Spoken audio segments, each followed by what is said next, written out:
तो hello dear students, welcome back to this session of ICT virtual classroom. ICT virtual classroom के session में आप सभी का एक बार फिर से स्वागत करते हैं। आज की क्लास में बात करने जा रहे हैं क्लास 10 साइंस सब्जेक्ट के ऊपर, कक्षा 10 विषय विज्ञान के ऊपर, जिसमें हम अपना चैप्टर नंबर 12 इलेक्ट्रिसिटी यानी विद्युत को डिस्कस कर रहे थे अपने प्रीवियस क्लासेस से। आज की क्लास में भी इस टॉपिक को हम लोग डिस्कस करेंगे। हम बात कर रहे थे प्रतिरोध के ऊपर, रेजिस्टेंस के ऊपर। आज हम रेजिस्टेंस के बारे में और कुछ चीजों को जानेंगे और कुछ चीजों को समझेंगे। तो मैं उम्मीद करता हूं आप सबके सब फिट फाइन हेल्दी होंगे और बिल्कुल रेडी होंगे क्लास के लिए। चलिए आज की क्लास को स्टार्ट करते हैं। अपना पूरा ध्यान सामने स्क्रीन पर बनाकर रखेंगे। हम चलते हैं स्मार्ट बोर्ड पर।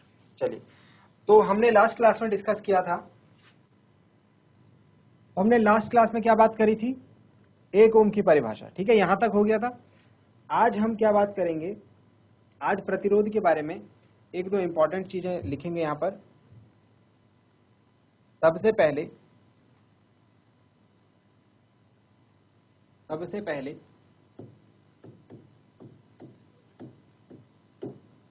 परिवर्ती प्रतिरोध, वेरिएबल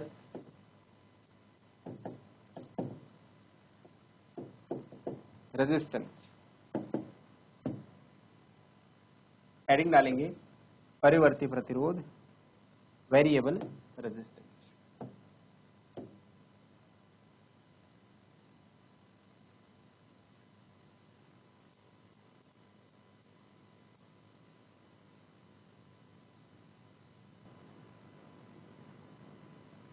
चलिए हेडिंग डालेंगे परिवर्ती प्रतिरोध और फिर समझेंगे जरा।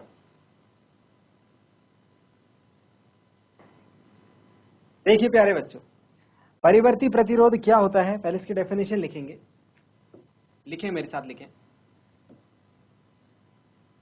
स्रोत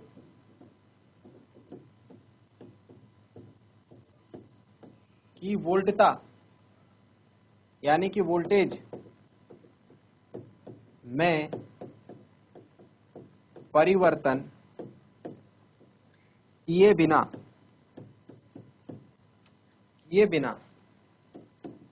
स्रोत की वोल्टता में परिवर्तित किए बिना धारा के मान को किए बिना विद्युत धारा को नियंत्रित करने वाला अवयव परिवर्ती प्रतिरोध कहलाता है। परिवर्ती प्रतिरोध कहलाता है। और इसका हम एक और नाम देते हैं, सर्किट में। इसे परिपथ में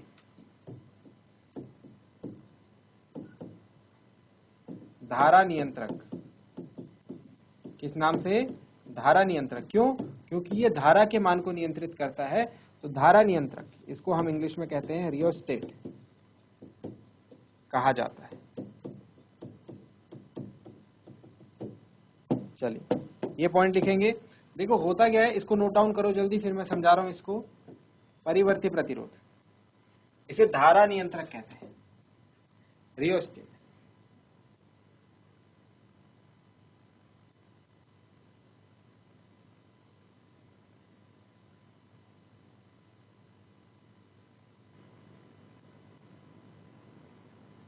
चलिए लिख दिया रियोस्टेट, परिवर्ती प्रतिरोध। अब जरा ध्यान से देखेंगे। ओम के नियम के हिसाब से हमने क्या सीखा था अपनी पिछली क्लास में? हमने ये सीखा था कि जैसे ये परिपथ है ना, इस परिपथ में एक बल्ब लगा हुआ है और यहां पर हमने एक बैटरी लगा रखी है, यहां पर एक स्विच लगा दिया। ठीक है, सपोज अब क्या करें, स्विच ऑन करा। सपोज ये बैटरी है 1.5 वोल्ट की, 1.5 वोल्ट की। यहां से करंट जाएगा, धारा जाएगी, ये बल्ब जलेगा और ये धारा यहां से वापस आ जाएगी, है ना। ऐसा होता था ओम के नियम के हिसाब से। अब सपोज मैं चाहता हूं कि इसमें ज्यादा धारा जाए, ये बल्ब ज्यादा जोर से जले, है ना, ज्यादा बड़ा बल्ब यहां पर लगे, ज्यादा धारा जाए। तो ज्यादा धारा के लिए आप चाहते हैं कि आई का मान बढ़े, तो आप क्या करते हैं, यहां से इस बैटरी को हटाते हैं और इसकी जगह एक और बड़ी बैटरी लाते हैं, या आप 3 वोल्ट की बैटरी ले आए सपोज। अब यहाँ से धारा गई, फिर ये बल्ब जो है ज्यादा जला, ज्यादा धारा गई, फिर आप चाहते हैं और ज्यादा आई का मान बढ़ाना है, धारा का मान बढ़ाना है परिपथ में, फिर ज्यादा बड़ी बैटरी लगा दी। मतलब आपने ये देखा ओम के नियम के हिसाब से अगर मुझे आई का मान बढ़ाना है तो मुझे वी का मान बढ़ाना पड़ेगा, वी का मान बढ़ाया आई का मान, मतलब बैटरी बड़ी लगाई तो धारा ज्यादा बहेगी परिपथ में। अब जरा सोच के देखिए कि हमारे हिसाब से, हमारे जो व्यवहार के रूप में, प्रैक्टिकल रूप में ये चीज कितनी दिक्कत वाली है कि अगर धारा बढ़ानी है तो पहले वो बैटरी निकालो, फिर दूसरी बैटरी लाओ, उसको लगाओ, फिर धारा बढ़ेगी, फिर और बढ़ानी है, निकालो, लगाओ, ये प्रोसेस अब थोड़ा टफ हो जाएगा। तो हमने क्या करा कि हमने कुछ ऐसा काम करा कि हमको बैटरी हटाने की जरूरत भी नहीं पड़ी और धारा का मान भी बढ़ गया। कैसे? हमने एक साधारण सी युक्ति जो है यहाँ पर लगा दी, हमने एक साधारण सी युक्ति जो है यहाँ लगा दी, ठीक है। और इसको हम इस चिन्ह से दिखाते, देखो इसका साइन ये होता है, ये ऐसे प्रतिरोध बनाया और उसको ऐसे काट दिया एरो से, इसको बोलते हैं धारा नियंत्रक। अब ये धारा नियंत्रक क्या करता है, ये धारा नियंत्रक क्या करता है, ये धारा नियंत्रक, मैं इसका साइन यहाँ पे बना देता हूँ, ये ऐसा होता है धारा नियंत्रक का साइन, ऐसे, ठीक है, और फिर ऐसे एरो लग जाता है उसमें, ऐसे तीर, ठीक है, ये धारा नियंत्रक का चिन्ह होता है। तो ये क्या काम करता है, इसने कुछ नहीं करना है, जब आपको परिपथ में धारा ज्यादा चाहिए तो ये प्रतिरोध को कम कर देता है, इसको हम स्लाइड करते हैं बस, तो ये प्रतिरोध कम हो जाता है। और जैसे धारा ज्यादा चाहिए, धारा कम चाहिए, तो प्रतिरोध बढ़ा दिया इसके हिसाब से और धारा जो है क्या हो गई, कम हो गई। समझ रहे हैं बात को? तो ये एक बहुत अच्छा हमारे पास एक कंपोनेंट आया, एक अवयव आया, जिसको हमने सर्किट में पहले से लगा के रखना है। अब आप चाहते हैं ज्यादा धारा बहे तो यहां से प्रतिरोध कम कर दो, अगर आप चाहते हैं कम धारा बहे तो यहां से प्रतिरोध ज्यादा कर दो। तो धारा नियंत्रक क्या करेगा, धारा को नियंत्रित करने वाला काम करेगा, ठीक है। कुछ नहीं हटाना, बैटरी वगैरह देखो, स्रोत की वोल्टता में परिवर्तन किए बिना, वोल्टता में कुछ चेंज नहीं करना, जो बैटरी जितनी लगी है उतनी रहेगी, बस धारा का मान ऊपर नीचे हो सकेगा इसकी हेल्प से। समझ में आ गया? ये बात समझ में आ गई, ठीक है। तो ये होता है हमारा धारा नियंत्रक या परिवर्ती प्रतिरोध। अब नेक्स्ट टॉपिक में हेडिंग डालेंगे, ये ज्यादा इंपॉर्टेंट है, इसकी हेडिंग डालो और लिखो चालक के प्रतिरोध को, चालक के प्रतिरोध को प्रभावित करने वाले कारक। अब मैं आपसे एक क्वेश्चन पूछने वाला हूं, जरा ध्यान से सोच समझ करके आंसर इसका दीजिएगा। Factors affecting resistance of a conductor, factors affecting resistance of a conductor. देखिए जरा ध्यान से देखना, ये सपोज कोई वायर है, ये सपोज क्या है, कोई तार है, ये क्या, कोई तार है, और इसके अंदर ये धारा जो है बह रही है, क्या बह रही है, ये धारा बह रही है, ठीक है। जरा ध्यान से सोचेंगे, अभी लिखेगा नहीं कोई भी, बस समझना इस बात को, इसको समझ करके फिर मुझे आंसर करेंगे, ठीक है।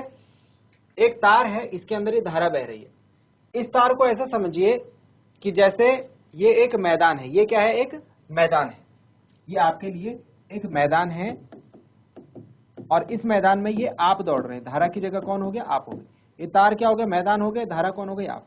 तो जिस तरीके से तार में ये धारा दौड़ रही है, तार में विद्युत दौड़ रहा है, इस तरीके से सपोज आप एज्यूम कीजिए कि ये एक मैदान है और इस मैदान में आप दौड़ रहे हैं, ठीक है।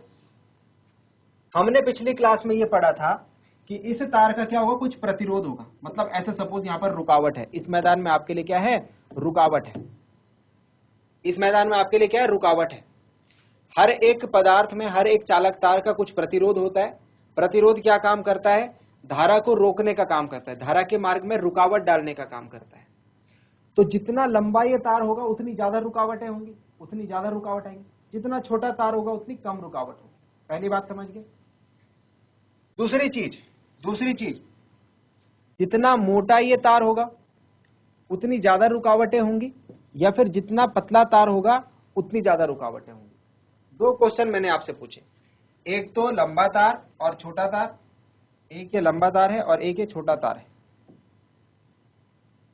और एक ये मोटा तार है, एक ये पतला तार है। तो आपको बताना है इन दोनों में से ज्यादा रुकावट किस में होगी, और इन दोनों में से ज्यादा रुकावट किस में होगी धारा के। मतलब किस में आप आसानी से चल सकते हैं। इन दोनों में से किस में चलना आपके लिए आसान रहेगा, और इन दोनों में से किस में चलना आपके लिए आसान रहेगा। आप धारा हो। चलो बताओ, कौन बताएगा इसका आंसर?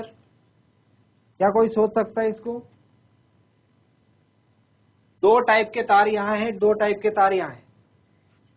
इनमें से किस तार में धारा जो है आसानी से बहेगी? जरा सोच समझ के बताना। बहुत आसान है। अगर आप रेजिस्टेंस प्रतिरोध को जो पिछली क्लास में बताया था, अगर वो सोचेंगे तो आसानी से इसका आंसर दे सकते हैं। बहुत आसान है। कौन बताएगा? जरा हाथ खड़े करो। Good morning sir. Very good morning. क्या नाम है सर आपका? सर हिमांशु। हिमांशु जी, बताइए क्या आंसर है? सर जो पतली वाली तार है उसमें धारा सर मतलब रुक रुक के चलेगी, और जो सर मोटी वाली है उसमें सर धारा बहेगी स्पीड से, बिना रुकावट स्पीड चलेगी से। सर। Very good.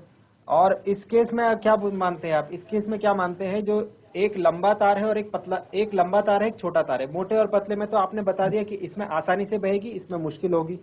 इन दोनों में से क्या लगता है यस आपको, सर। जो छोटा है जो लंबा तार है उसमें?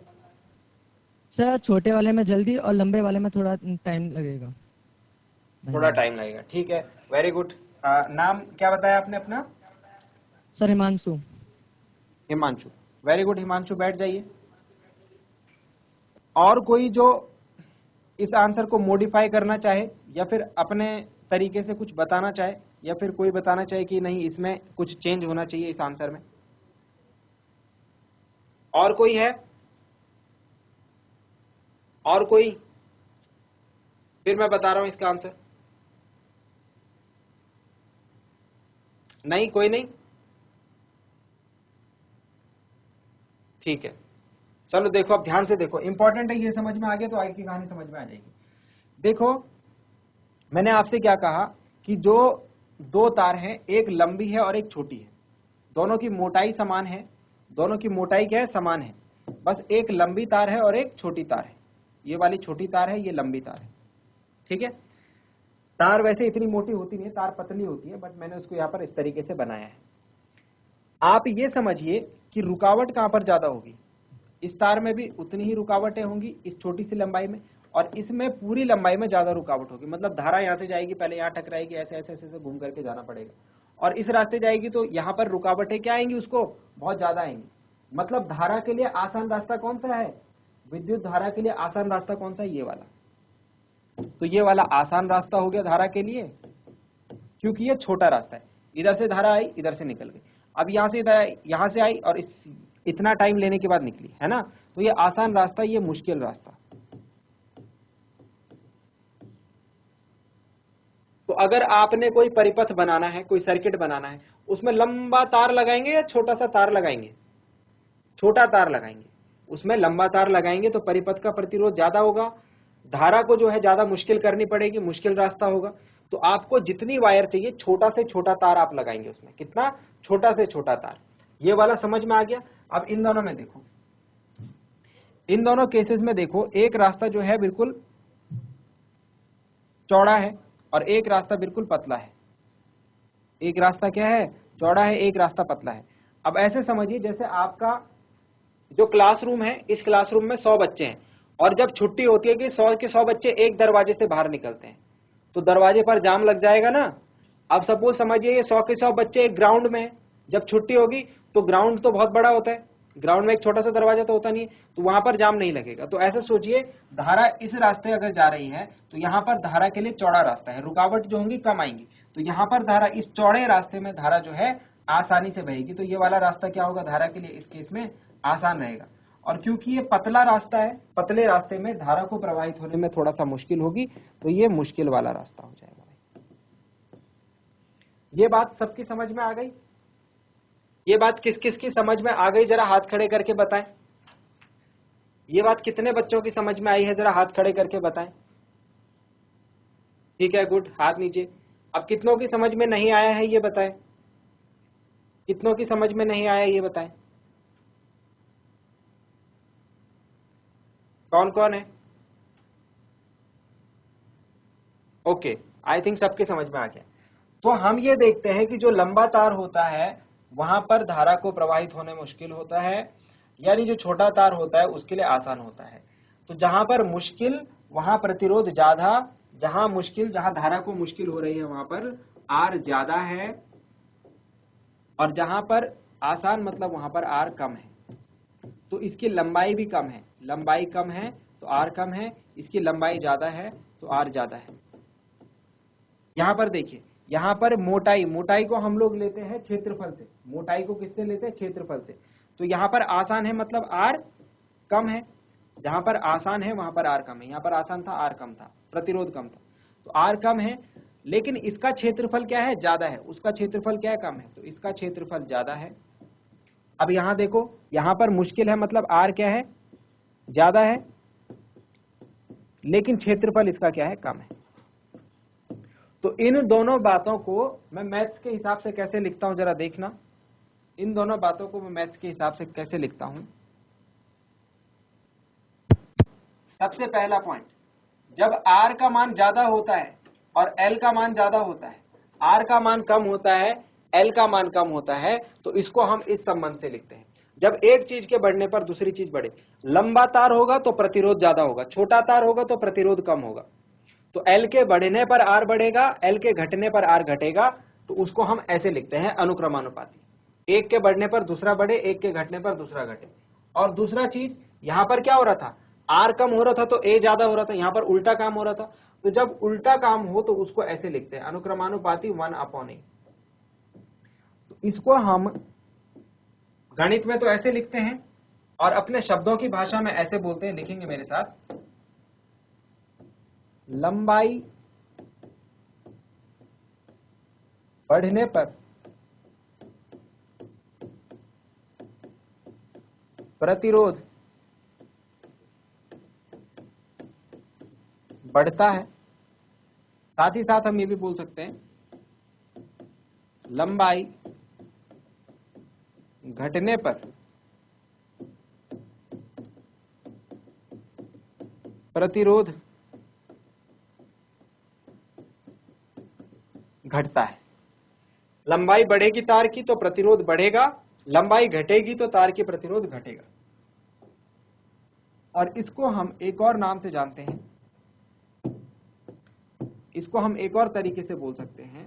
अतः चालक का प्रतिरोध, तार कह लो या चालक कह लो, चालक का प्रतिरोध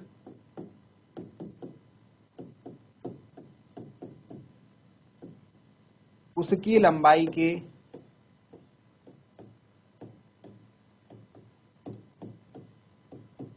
अनुक्रमानुपाती होता है। इस बात को हम ऐसे भी कह सकते हैं। सारी बातों का मतलब एक रहेगा, चाहे मैं ये बात कह लूं या फिर ये ऊपर की दोनों बातें कह लूं। इसका मतलब ये है, चालक का प्रतिरोध उसकी लंबाई के अनुक्रमानुपाती होता है, मतलब कि डायरेक्टली प्रोपोर्शनल होता है। कैसा होता है? Directly proportional. और यहां पर अगर मैं इस बात को लिखूं तो कैसे लिखूंगा, देखो जरा।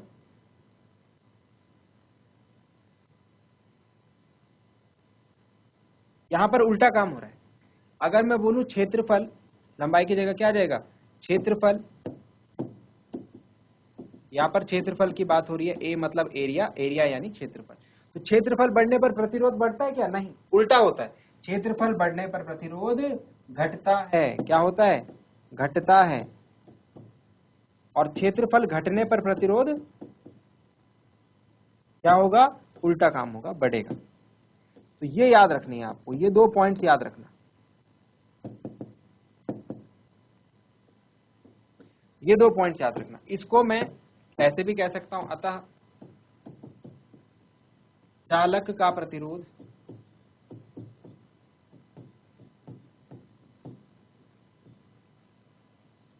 उसके अनुप्रस्थ क्षेत्रफल, अनुप्रस्थ क्षेत्रफल यानी कि एरिया, और इसको हम कैपिटल ए से डिनोट कर रहे हैं, के अनुक्रमानुपाती नहीं होगा, यहाँ पर व्युत्क्रमानुपाती मतलब उल्टा, व्युत्क्रम मतलब उल्टा, व्युत्क्रमानुपाती, इसको हम इंग्लिश में बोलते हैं इनवर्सली प्रोपोर्शनल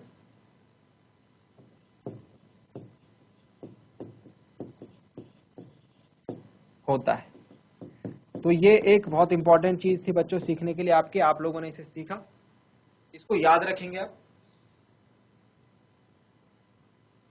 इसको याद रखना है कि चालक का जो प्रतिरोध है उसकी लंबाई के अनुक्रमानुपाती होता है, जबकि उसके अनुप्रस्थ क्षेत्रफल के व्युत्क्रमानुपाती होता है। ये एग्जाम में क्वेश्चन यहां से डायरेक्ट पूछा जा सकता है।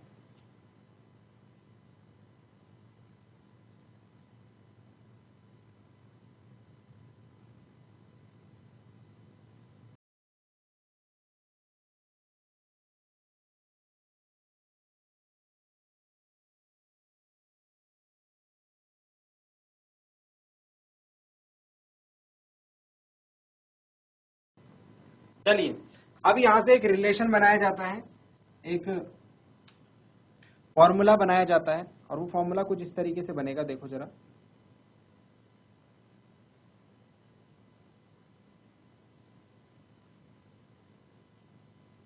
ये दो रिलेशन है ना, पहला ये था और दूसरा ये था। इन दोनों को मिलाने पर देखो, दोनों को मिलाने पर, दोनों को मिलाने पर क्या बनता है, आर अनुक्रमानुपाती एल बटा ए। इन दोनों को मैं मिला दूंगा तो एल ऊपर ए नीचे आ जाएगा, तो एल बटा ए बन जाएगा। ठीक है, जब जब अनुक्रमानुपाती का चिन्ह हटाते तो बराबर लगाते, इसको हटा करके मैंने बराबर लगा दिया, लेकिन शर्त एक रहती है कि इसकी जगह पर एक नियतांक भी लगेगा। तो यहां पर वो नियतांक आता है ऐसे, रो पी जैसा, पी जैसा बनेगा, लेकिन पी नहीं बनाना है, पी नहीं बनाना है, पी जैसा बनेगा लेकिन पी नहीं बनाना है। इस पी को क्या कहते हैं, इसको बोलते हैं हम रो। जहां ये पी का क्या मतलब है, इसको क्या पढ़ना है, इसको पढ़ना है रो। कैसे पढ़ना है इसको, रो, पी नहीं है, ठीक है। एक नियतांक है, ये क्या है, एक नियतांक है,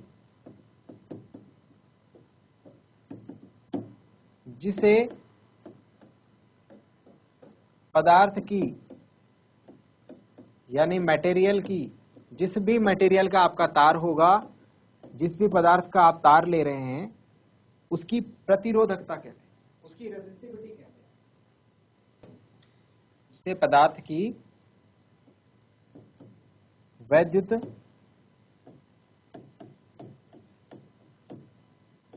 प्रतिरोधकता कहते हैं, वैद्युत प्रतिरोधकता कहते हैं।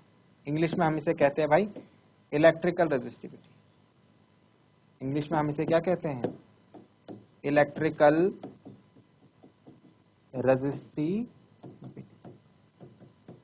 तो अब हम इस इलेक्ट्रिकल रेजिस्टिविटी की बात करेंगे। फिलहाल आप इतना चीज नोट डाउन कीजिए।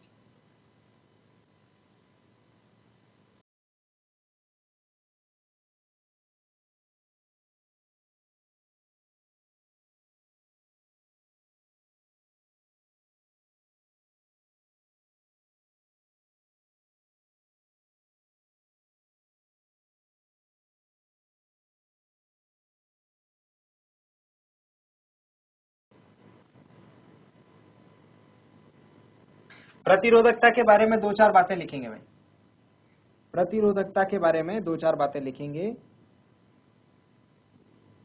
इसका SI मात्रक ओम मीटर, कैसे पढ़ेंगे इसको, ओम मीटर होता है, याद रखना ये, इसका SI मात्रक ओम मीटर होता है।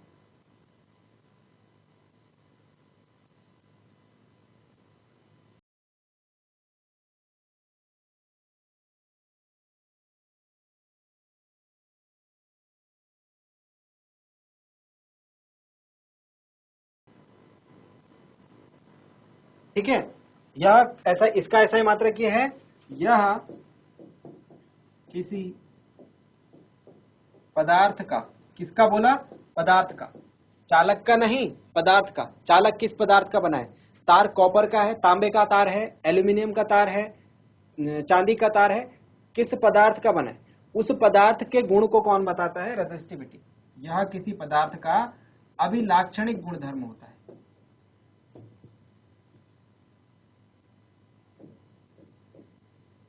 अभिलाक्षणिक गुणधर्म को हम इंग्लिश में कहते हैं कैरेक्टरिस्टिक प्रॉपर्टी।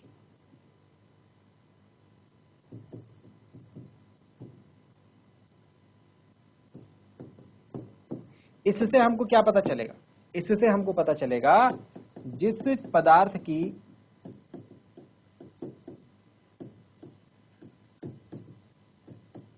प्रतिरोधकता यानी रेजिस्टिविटी जितनी कम होगी,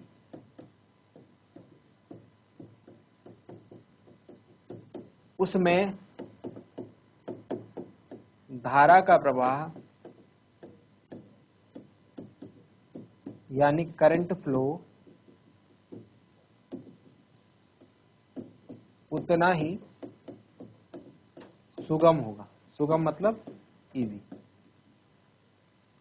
चलिए, तो नेक्स्ट क्लास में इसको और डिस्कस करेंगे, और डिटेल में डिस्कस करेंगे रेजिस्टिविटी को, और अच्छे तरीके से आप एक एक चीज मैं आपको बताऊंगा, इसमें बेसिक से लेकर एडवांस तक की सारी चीजें आपके साथ डिस्कस करूंगा।